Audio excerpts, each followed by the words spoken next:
All our animal life are for material enjoyment, but human life is for higher pursuit, for something subtle, something higher, something more elevated. There are certain propensities which are common both for man and animal. But the old idea of logicians that man is a rational being is not supported by us. We say man is not a rational animal. If we say man is a rational animal, then man also comes within animal category. Yes, man is a living being, but man is not an animal. We say human life is an ideological flow.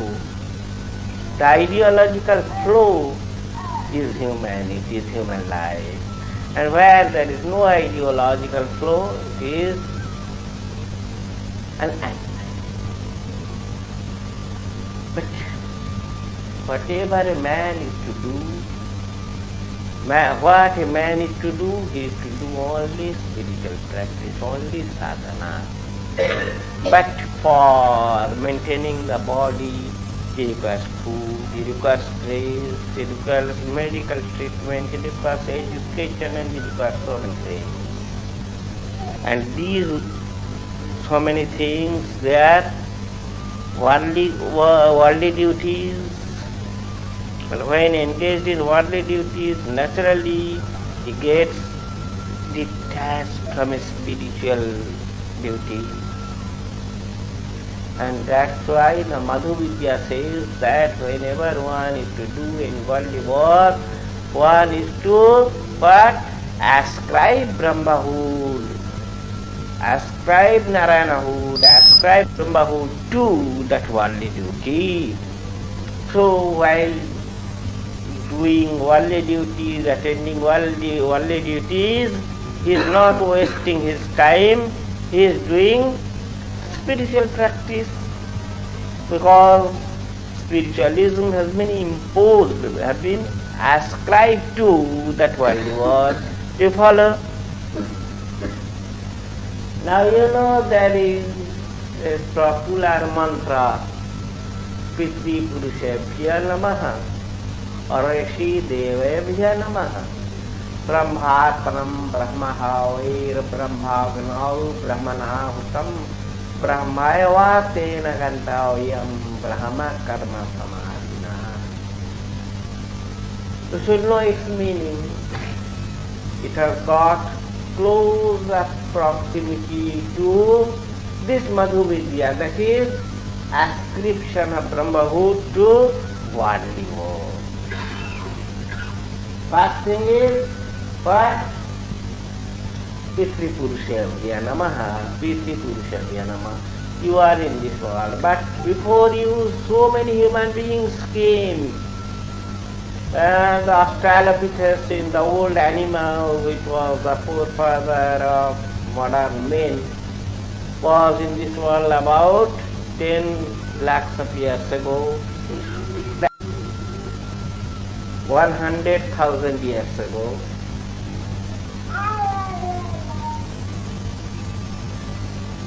In Pliocene age, sometimes in Pliocene age, then Miocene, Oligocene, this one is Canonicate, going on with that, as per archaeology. Now, you know, so many human beings came, and you are descendant of that human, those old human beings who came here and who left this world long ago. You are their descendants. So Pitri Purushebhya Namaha, Pitri Purusha means all our forefathers who came in this world and left this world. So many people, so many billions of people came since last 10 lakhs years. So Pitri Purushebhya Namaha. I do Namah to those people because I am a contiguity of those people in the flow of human race.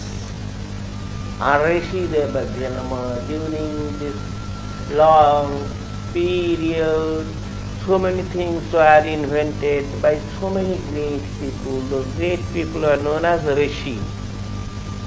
The man who invented penicillin is a Rishi, who invented aeroplane is a Rishi, motor car is a Rishi, television is a Rishi. So many Rishis came. And those who invented bullock carts, they are also Rishis in those dark age. In that dark age, the man who invented bullock cart was also a Rishi at that time. So many Rishis came, and in their age they were glittering personalities.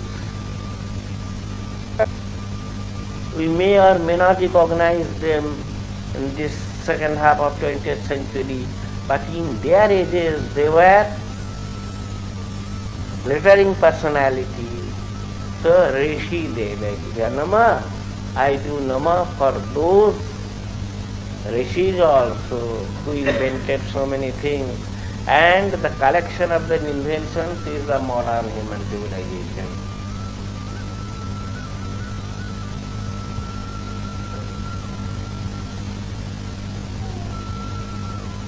The man who first started this meeting, now you are using the sweater.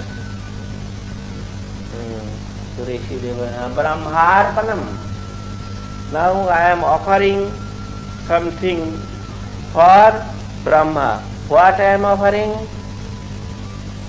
My reverence, my respect, my cordiality, my love. The Brahmarpanam. This action of offering is an action. Arpan, offering is called arpan in Sanskrit. Now this process of offering, this action is what? It is Brahma. That is, I have ascribed Brahmahood to this action of offering even. Therefore, this bhav has also, Brahmahood has been ascribed to this bhav also. What bhav? The offering. I am offering something. The Brahmarpanam. The offering is Brahma, because Brahmahood has been ascribed to it. Brahmarpanam, Brahma Havi. And the object for whom I am offering, that object is also Brahma. Second thing, Brahma Havi. Brahmagno. No. Brahma Havi, and the object that I am offering is also Brahma. Brahma Havi means I am offering this bhav, this action of offering is Brahma, and the object of offering. Suppose suppose I am offering, this bhav of offering is Brahma, and what is being offered, this stick, it is also Brahma, Brahma Havi. And to whom it is being offered? Brahmagno. That object who is receiving this offering, the third man, suppose he is also Brahma. Brahmagno. Brahmanahutam. And the personality, the man who is offering, he is also Brahma. Brahmahood has been ascribed to him also. Offering, offered, to whom offered, offering man, offering personality, he is also Brahma. and Brahmaiva tena gantvyam, and the man who is offering, his goal, his destination is also Brahma.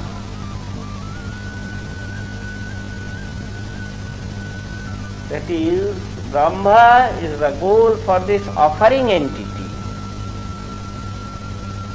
And when he will merge into Brahma, when he will become one with Brahma, the offering entity's goal is Brahma. And when the offering entity will become Brahma, the offering entity is here in this world to do the work of Brahma. And after completing this work of Brahma, he will become one with Brahma. Brahmaiva tena gantvyam, and when Brahmaiva tena gantvyam means Brahma is his goal of the offering entity. And kab jayega, when he will go?